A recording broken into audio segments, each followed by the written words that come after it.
Hello, my name's Alex. And I'm Jenny. Welcome to North Talk. Changing Canada one question at a time.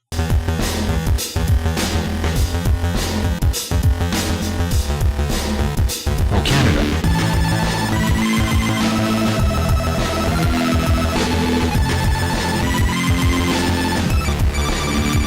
Oh, Canada.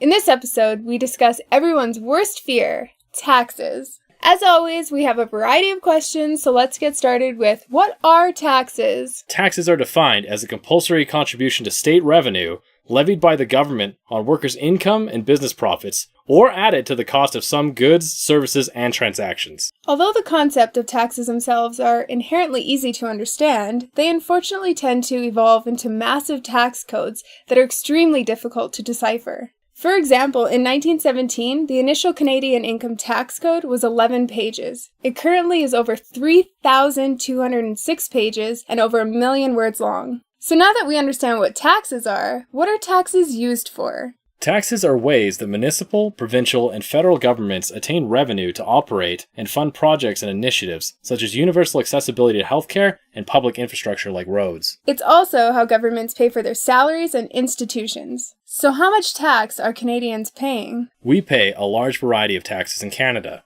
These include income tax, GST, PST, property tax, fuel tax, carbon tax, capital gains tax, and various other hidden taxes, such as license fee taxes at registries and excise taxes, which are taxes applied to unhealthy products such as alcohol and tobacco. Technically, contributions to employment insurance, workers' compensation, and the Canada Pension Plan could be considered taxes since they are a legally coerced exchange of money. The combined amount of tax the average citizen pays is difficult to determine with any degree of certainty, but most estimates believe that on average, nearly 50% of total income is paid to taxes. The government also creates monetary inflation, which could be considered an additional tax because it's able to print supplemental currency at its leisure. This is enabled because the Canadian dollar no longer correlates to a market-based commodity such as gold, and also because of a heavy government involvement in the banking sector. This in turn lowers the value of the currency as a whole, including what's in your bank account. So, do Canadians know where their taxes are being spent? The simple answer is not really. Intricate reports of government spending are seemingly inaccessible. The most detail we could find came courtesy of CBC in the form of vague tax dollar breakdowns, such as 21 cents go to other operations and 12 cents goes to other transfer payments. Needless to say, no private large corporation could successfully operate with bookkeeping this vague. So we can assume the government does have accurate records of where the money was spent. But if they do, why isn't all government spending listed in detail publicly and updated regularly? Despite the ambiguity, on the federal level of spending, we found some disturbing trends. Around 6% of our tax dollars go straight to interest payments on the national debt. Another 16% go to national defense, an odd choice of spending for a country that hasn't had a foreign invader on its soil, nor even the serious threat of one, in well over 100 years. However, we imagine that decision makes complete sense to the same government that also chose to only invest 3.3% into education. Furthermore, 3% of our taxes are utilized by the Canada Revenue Agency just to collect our taxes in the first place. The next question has been discussed in length in recent times. Do corporations pay enough tax? In Canada, corporations are taxed on average about 25 to 31% on their profits.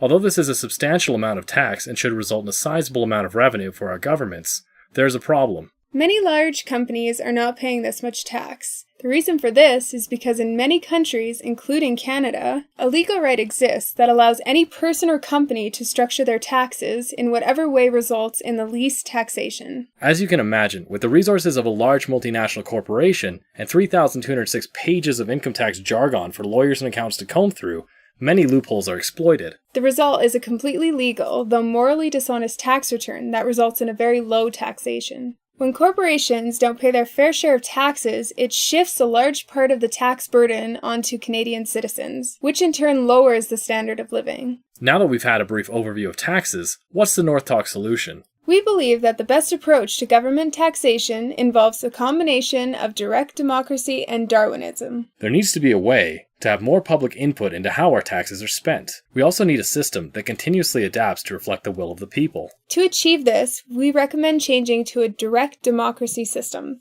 which is easily achievable with today's modern technologies. Think about it. If banks are secure enough to allow money to fly all over the place online, why not utilize similar secure technologies for our democratic votes? To illustrate, imagine the public is able to log on to a government website or app that allows them to direct in which areas they want their tax money to be spent. For example, if you highly value education and green energy, you can elect to put your taxes into those areas. The app would display each tax fund, and beside each would be a running total of allocated tax revenue as a percentage of the previous year's budget.